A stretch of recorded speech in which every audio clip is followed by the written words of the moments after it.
Olá, povo de Deus, estou aqui para gravar mais um vídeo. Desde já agradeço a Deus por essa oportunidade, agradeço a todos que estão assistindo, que Deus venha abençoar cada um de vocês. Vou deixar aqui uma palavra, um versículo da Bíblia que está lá em Eclesiastes 3, que diz assim que para tudo há uma ocasião e um tempo, para cada propósito debaixo do céu, tempo de nascer e tempo de morrer, tempo de plantar e tempo de arrancar o que se plantou. E é tudo no tempo de Deus. E a gente sabe que nossas escolhas, ela determinam o nosso futuro, né? E as decisões que tomamos hoje vão causar amanhã um impacto positivo ou negativo em nossa vida. Muitas coisas que estamos vivendo no tempo presente são resultado de escolhas que fizemos um dia, seja para o bem ou seja para o mal. Vivemos na era do comodismo, onde muitas pessoas não dão devida importância ao que tem semeado, como se fosse experimentar, como se nunca fosse experimentar uma colheita, né?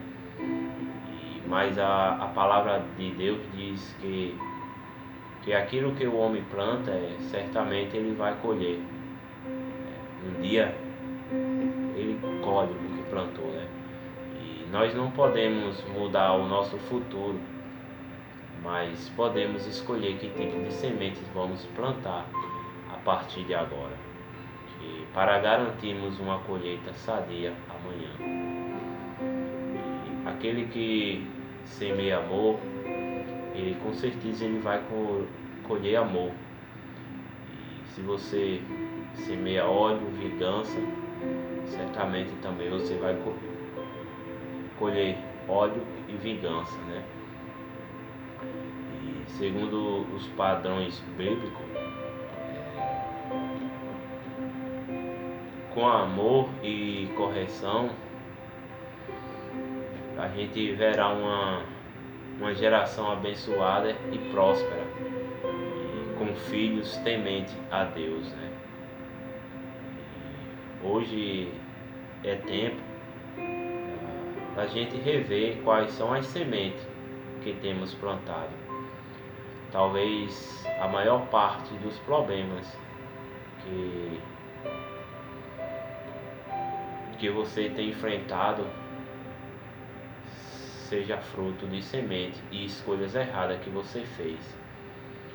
Para aqueles que mesmo tendo plantado de maneira correta e vem colhendo tristeza e amargura, saiba que a colheita pode até demorar, mas ela certamente virá no tempo certo. Você verá os frutos surgirem em sua vida. E Deus, ele vai entrar na sua causa e ele mudará a sua história. Só basta você confiar e esperar no tempo dele, porque tudo é no tempo dele. E às vezes a gente quer resolver as coisas do nosso jeito, do nosso modo, e não dá certo. Primeiramente, a gente temos que pedir uma direção a Deus, orar, buscar Ele e perguntar se realmente é isso que Ele quer para a nossa vida, porque Deus, Ele responde às nossas orações. E às vezes a gente que não escuta o que Deus está falando com a gente, e a gente termina errando e fazendo escolhas erradas. Então que a gente venha sempre, eu, você, quando querer algo para a nossa vida, venha sempre colocar Deus em primeiro lugar e buscar a direção dele e perguntar se realmente é isso que Ele quer para a nossa vida, porque Deus, Ele está aí para responder. Só basta você crer e esperar no tempo dele, porque às vezes a resposta de Deus pode e demora, né? Mas é porque Ele está preparando algo de bom para a sua vida. Ele está preparando algo grande, que Deus não dá qualquer coisa para os filhos dele. Deus só dá coisas boas, e cabe a nós esperar no tempo dele e no tempo certo. Então, fica aí minhas palavras, e que Deus abençoe a cada um que vai assistir esse vídeo. Um forte abraço.